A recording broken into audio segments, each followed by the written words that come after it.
Gold, trusted gold buyers. మీరు తాకట్టు పెట్టిన బంగారాన్ని విడిపించి ఈ రోజు ఉన్న మార్కెట్ ధరకు కొనబడను.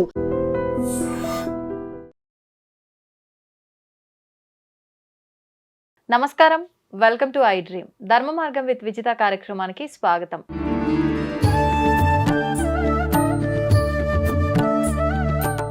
నమస్కారం గురుగారు.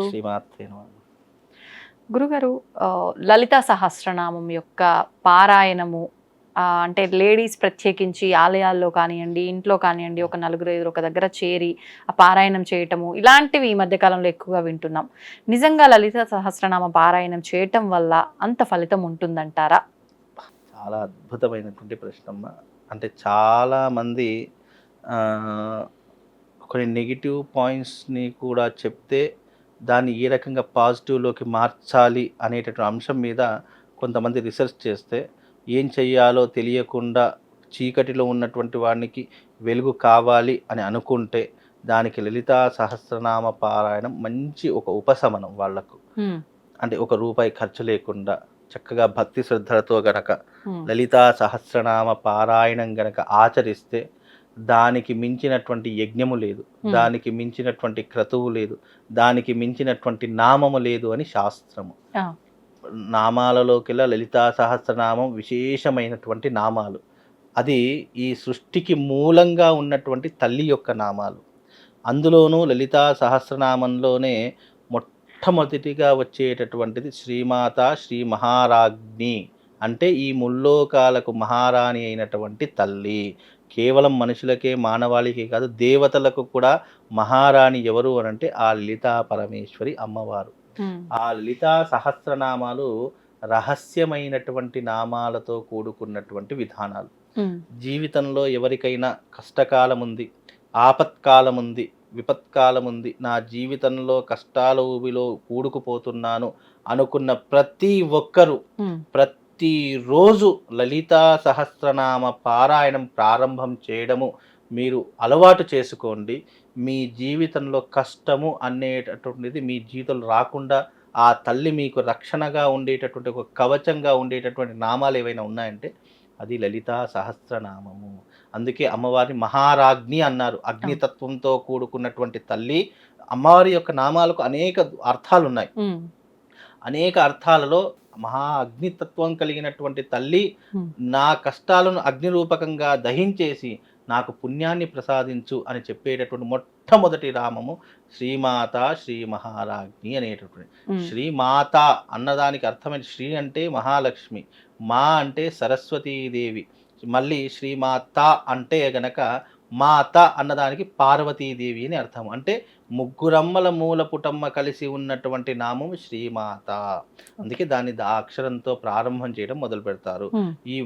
ఈ లలితా సహస్రనామ పారాయణం చేస్తే ముక్కోటి దేవతల యొక్క అనుగ్రహం ఒక్కసారిగా ఆ ఎవరైతే చదువుకుంటున్నారో వాళ్లకు కలుగుతుంది. నిజంగా చెప్తున్నాను, లలితా సహస్రనామ పారాయణాన్ని ఎవరైతే క్రమ పద్ధతిగా ప్రతిరోజు దాన్నొక విధానంగా చేసుకుంటారో, పద్ధతిగా చేసుకుంటారో, ఒక అనుష్ఠానంలాగా ఒక సాధనలాగా ఎవరైతే చేసుకుంటారో వాళ్లకు తప్పకుండా ఆ తల్లి అనుగ్రహం కలుగుతుంది. అంత గొప్పనైనటువంటి నామాలు లలితా సహస్రనామ స్తోత్రము. లాస్ట్కు అమ్మవారి యొక్క సహస్రనామాల కింద ఇది శ్రీ బ్రహ్మాండ పురాణే ఉత్తరఖండే శ్రీ లలితా సహస్రనామ స్తోత్ర కథనం నామ ద్వితీయోధ్యాయ సంపూర్ణము అని ఒక వర్డ్ వస్తుంది. అక్కడ సంపూర్ణము అని ఎప్పటికీ వాడకూడదు. అది ఒక్కసారి చదువుకుని ఏదైనా కుంకుమార్చన చేసుకునేటప్పుడు అక్కడికి ఎండ్ అయిపోయింది అని అనుకుంటే సంపూర్ణం అని చదువుకోవాలి. చాలా మట్టుకు దీంట్లో కొన్ని రకాలైనటువంటి పద్ధతులు కొన్ని చెప్పడం జరిగింది వ్యాస భగవానుల వారు. లలితా సహస్రనామం అనేటటువంటిది సంపూర్ణమైనటువంటిది కాదు. మనం ఎప్పుడైతే ఒక క్రతుని ప్రారంభించామో ఆ క్రతు సంపూర్ణంగా అయిపోయిందంటే అక్కడ సంపూర్ణం. దీన్ని ఒక సాధనలా చేస్తున్నాము, దీన్ని ఒక ఉపాసనలా చేస్తున్నాము అనుకున్నప్పుడు అక్కడ ఎప్పుడు కూడా సంపూర్ణమని చదవకుండా దాని నిరంతరము కూడా వ్రతం ఇక్కడ నిరంతరం చదువుకునేటటువంటి వాళ్లకు ఆ లలితా సహస్రనామం ఎప్పుడైతే మనం ఒక 21 రోజులు చదువుకుందామని అనుకుంటాము, 11 రోజులు చదువుకుందాం అనుకుంటాం, అప్పుడు ఆ దీక్ష పూర్తయినప్పుడు ఇది లలితా సహస్రనామ స్తోత్ర కథనామ ద్వితీయోధ్యాయ సంపూర్ణ అని చెప్పి అప్పుడు చెప్పాలి. ఉమ్, ఈ యొక్క సాధన మనం ఎప్పుడైతే ప్రారంభం చేయడం మొదలు పెడతామో, మొదలు పెట్టినప్పటి నుండి అది పూర్తయ్యేంత వరకు నీ చుట్టూ అమ్మవారు వచ్చి కూర్చుంటుందట. ఆ, అంత శక్తివంతమైనటువంటి నామాలు లలితా సహస్రనామాలు. ఎప్పుడైతే ఈ లలితా సహస్రనామం చదవడం ప్రారంభమవుతుందో, ఉమ్, నీ జీవితంలో తెలియకుండానే ఆ తల్లి నీ పక్కన ఉండి నిరంతరము నేను రక్షించేటటువంటి విధంగా ఆ తల్లి నిన్ను రక్షిస్తుందట. ఉమ్, ఒక బిడ్డకు తల్లి ఏ రకంగా అడగకుండానే అన్నీ కల్పిస్తుందో, ఒక బిడ్డకు ఆకలి అవుతుంది అని ముందుగా తెలిసే తల్లికి మాత్రమే. అందుకే నా కొడుకు ఎప్పుడు లేస్తాడు, ఎప్పుడు ఆకలి అవుతుంది, ఏ టైంలో తింటాడు అని అన్ని టైం టు టైం టేబుల్ తెలిసినటువంటి వాళ్ళు ఈ సృష్టిలో ఎవరైనా ఉంటారంటే అది కేవలం తల్లికి తల్లి. మాత్రమే. అంత గొప్పనైనటువంటి ఒక జీవానికి కారణమైనటువంటి తల్లికి ఇంత బాధ్యత ఉంటే, ఉమ్, ఈ సృష్టినే ఏలేటటువంటి తల్లికి ఇంకెంత బాధ్యత ఉంటుంది. కాబట్టి అంత గొప్పనైనటువంటి నామాలు చదవడం అనేటటువంటిది అంత ఆషామాషి వ్యవహారం కాదు. ఉమ్, నిజంగా నేను చెప్తున్నాను కదండి, లలితా సహస్రనామాలు ఎవరు చదువుకోవాలి అని అంటే, మీ జీవితంలో అంధకారం ఉంది, మీ జీవితంలో ఎనలేనటువంటి బాధలు అనుభవిస్తున్నాము, నా భర్తతో బాధలు అనుభవిస్తున్నాను, భగవంతుడు నా నుదిటి రాత ఇలా రాశాడు, భగవంతుడు ఎందుకో నాకు ఇలా అన్యాయం చేశాడు అని ఎవరెవరైతే బాధపడుతున్నారో భగవంతుని పేరు చెప్పి ఉమ్, ఆ యొక్క బాధపడే ప్రతి ఒక్కరూ కూడా మీరు ఒక 21 రోజులు క్రమం తప్పకుండా లలితా సహస్రనామ పారాయణం చేయండి. ఆ. మీ జీవితంలో ఎన్నో అద్భుతాలు జరుగుతాయి, ఎన్నో వింతలు విశేషాలు జరుగుతాయి. కటిక దారిద్రుడైనా సరే అపర కుబేరుడు కావడానికి, ఉమ్, కటిక పేదరికంలో ఉన్నటువంటి వాడు ధనవంతుడు కావడానికి, నీ జీవితంలో కష్టాల ఊబిలో కూడుకుపోయావు, నాకు ఉద్యోగం రావట్లేదు, వివాహం కావట్లేదు, సంతానం కావట్లేదు, అయ్యో నా జీవితంలో ఎన్నో రకాల ఆర్థిక సమస్యలు ఉన్నాయి అనుకున్న ప్రతి ఒక్కరూ 21 రోజులు మీరు క్రమం తప్పకుండా పారాయణం చేయండి. ఆ తల్లి మిమ్మల్ని ఎక్కడో కూర్చోబెడుతుందండి. ఉమ్, ఎందుకంటే ఈ సృష్టిలో తండ్రి ప్రేమ కంటే తల్లి ప్రేమ చాలా గొప్పది. గొప్పది. అవును. ఎందుకంటే తండ్రి ఒకసారి చెప్తే వినకపోవచ్చు, ఉమ్, 2 సార్లు చెప్తే వినకపోవచ్చు, 3ఓసారి అయినా వింటాడు. కానీ తల్లికి అలా కాదు. నువ్వు చెప్పక మునిపే నీ జీవితంలో ఉన్న కష్టాన్ని తొలగించేటటువంటి వారు ఎవరైనా ఉన్నారు అంటే ఆ జగన్మాత లలితా పరమేశ్వరి తల్లి మాత్రమే. ఇప్పుడు 21 రోజులు ఈ పారాయణం చెయ్యాలి అని అన్నారు కదా అవునండి. గురుగారు. మరి 21 రోజులు నియమాలు ఏమైనా పాటించాలా? నేను గత వీడియోలు చెప్పాను, అవును. దైవిక పరమైనటువంటి దానికి తప్పకుండా నియమాలు ఉంటాయి. ఉమ్, నియమము అనేది ఎందుకు పెట్టుకుంటాము అని అంటే, మనం ఏకాగ్రతతో ఉండడానికి, దీక్షగా ఉండడానికి. ఇప్పుడు అయ్యప్ప మాల వేసుకునే ప్రతి ఒక్కరూ కూడా ఎందుకు మాల వేసుకునే ఇవన్నీ చేస్తారు? మాల వేసుకోకుండా కూడా చేయొచ్చు కదా. అవును. ఆ మాల వేసుకోవడం ద్వారా, ఆ బట్టలు ధరించడం ద్వారా ఆ శక్తి, ఏదో ఒక తెలియనటువంటి శక్తి మనల్ని కంట్రోల్ చేస్తుంది. కరెక్ట్. ఈ శరీరం, ఇప్పుడు మానవ దేహం అనేటటువంటిది ఇంద్రియ నిగ్రహంతో కూడుకొని ఉన్నట్టు. ఉమ్, ఇంద్రియ నిగ్రహం కలగాలి అని అనుకున్నప్పుడు కొన్ని నియమాలు నువ్వు తప్పకుండా పెట్టుకోవాలి. ఎందుకంటే ఇంద్రియాలు ఎప్పుడు మన కంట్రోల్లో ఉండవు. అవును. మన శరీరంలో ఉన్నటువంటి ఇంద్రియాలు కానీ, ఆలోచనలు కానీ, విధానాలు కానీ, అవన్నీ కూడా మనకు ఏం చేస్తారంటే ఒక మాయతో కప్పబడి ఉంటాయి. ఉమ్, ఆ మాయ ఎలా ఉంటుందంటే, ఒక స్త్రీని చూడగానే ఒక ఆలోచన రావడము, లేదా కొంత డబ్బును చూడగానే వ్యామోహం రావడము, ఇంకా కొన్ని పరిస్థితులు చూడగానే లేదా కొన్ని పరిహారాలు చూడగానే వాళ్ళకి ఏదో రకమైన తెలియనట్టు బుద్ధి మారిపోవడము, కరెక్ట్. ఇలాంటివి వస్తూ ఉంటాయి. కాబట్టి ఇంద్రియ నిగ్రహం కలగాలి అని అనుకున్నప్పుడు, నువ్వు దైవికపరమైనటువంటి ఆరాధన చేస్తున్నావు అనుకున్నప్పుడు తప్పకుండా నువ్వు కొన్ని నియమాలు, పద్ధతులు పాటిస్తే, ఉమ్, ఆ పాటించిన నియమాలు, ఇక్కడ నువ్వు చదువుతున్నటువంటి ఈ సాధనలు, ఇవన్నీ ఏకీకృతమయ్యి దీనిలో నుంచి ఒక శక్తి ఉత్పన్నమవుతుంది.